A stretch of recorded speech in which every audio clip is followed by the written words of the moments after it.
Je vous remercie, Monsieur le Président, chers confrères. Donc, je vais vous présenter les résultats de notre travail qui avait pour objectif d'évaluer la corrélation entre la mesure de l'épaisseur des fibres nerveuses rétiniennes par OCT et polarimétrie à balayage laser chez des patients porteurs d'une uvéite et les patients sains. Dans la littérature, il est décrit que l'uvéite se complique dans 10 à 20% des cas de glaucome. Une évaluation précise de l'épaisseur des RNFL est donc indispensable dans cette pathologie.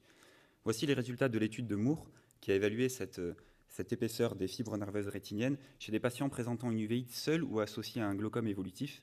Et cette étude a montré que malgré la présence d'un glaucome évolutif, l'épaisseur des RNFL peut être normale.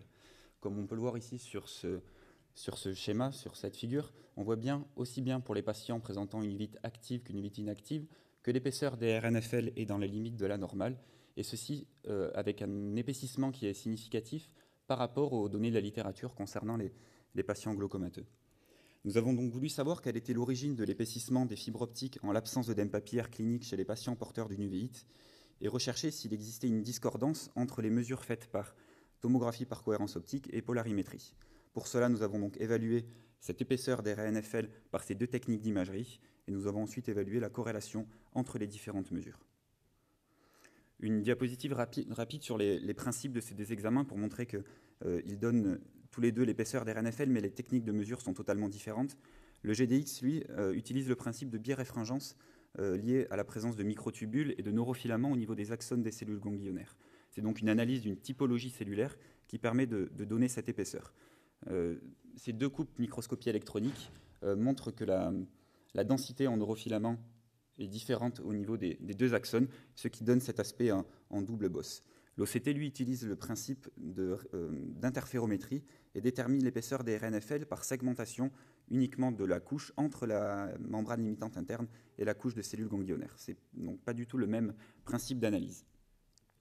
Nous avons inclus des patients majeurs présentant une meilleure acuité visuelle supérieure à 20/40e. Pour les patients ayant bénéficié d'un champ visuel, les patients sains, nous avons retenu que les champs visuels fiables.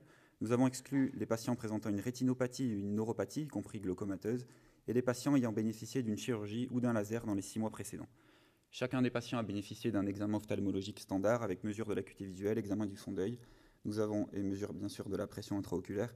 Nous avons réalisé une évaluation de l'inflammation de champ antérieur par laser flare meter, une mesure des RNFL, donc comme je vous disais, par OCT en spectral domaine et par polarimétrie à balayage laser avec module de compensation cornéenne et un examen du champ visuel Humphrey en 24/2 pour les patients sains.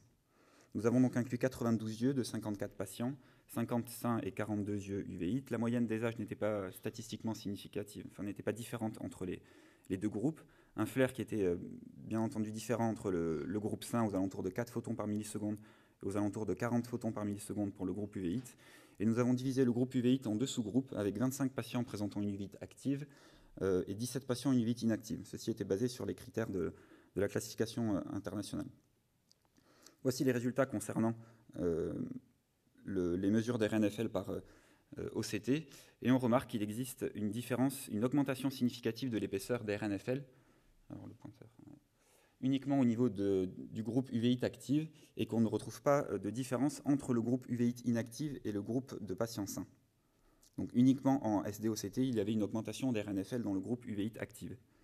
Concernant les résultats en polarimétrie, nous n'avons pas retrouvé de différence entre les trois groupes, et comme vous pouvez le voir ici, notamment dans le groupe uvéite active, où il n'y avait pas du tout d'augmentation de l'épaisseur des fibres nerveuses rétiniennes. Nous avons donc évalué la corrélation entre ces mesures, et dans le groupe sain, on retrouve qu'il y a une corrélation qui est statistiquement significative entre les mesures faites par polarimétrie et par OCT. À l'opposé, dans le groupe uvéite, on n'a pas retrouvé cette corrélation entre ces deux appareils.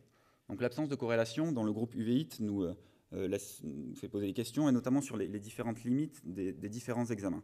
Concernant l'OCT, comme je vous le disais au début, la couche des RNFL n'est pas déterminée par une analyse cellulaire, mais uniquement une segmentation entre deux couches. Il peut y avoir également, il a été décrit, des anomalies des algorithmes de traitement des données, notamment lorsque l'épaisseur des RNFL était supérieure à 200 micromètres. Il peut également y avoir des erreurs de segmentation en cas d'œdème papillaire majeur, avec une surestimation de cette épaisseur, avec prise en compte de la MLI ou de la couche de cellules ganglionnaires. Enfin, les fabricants également disent qu'il peut y avoir des erreurs de segmentation en cas de troubles des milieux. C'est pour ça qu'ils recommandent une segmentation qui est manuelle mais source d'erreur. Il y a également des limites au niveau de la polarimétrie avec d'autres structures biréfringentes. Donc notre appareil prenait en compte la compensation de la biréfringence cornéenne, mais il y a également, la biréfringence cristallinienne à prendre en compte, et également des limites avec le trouble des milieux, le canal de chambre intérieur ou la présence d'une hyalite. Donc en conclusion, dans notre étude, nous avons retrouvé qu'il y avait un épaississement significatif des RNFL en cas d'uvite active uniquement retrouvée en OCT. Nous avons retrouvé une corrélation entre les mesures des RNFL chez les patients sains uniquement entre l'OCT et le GDX, mais l'absence de corrélation dans le groupe uveites. Donc ce travail n'avait pas pour objectif de réhabiliter le GDX, qui est plus utilisé, mais uniquement de bien surveiller l'évolution des RNFL chez les patients présentant une uvéite pour faire un dépistage précoce en cas de pathologie glaucomateuse et éventuellement de coupler avec d'autres examens, ne pas hésiter à faire un champ visuel assez rapidement en cas de doute. Voilà, je vous remercie. Merci, M. Belloc.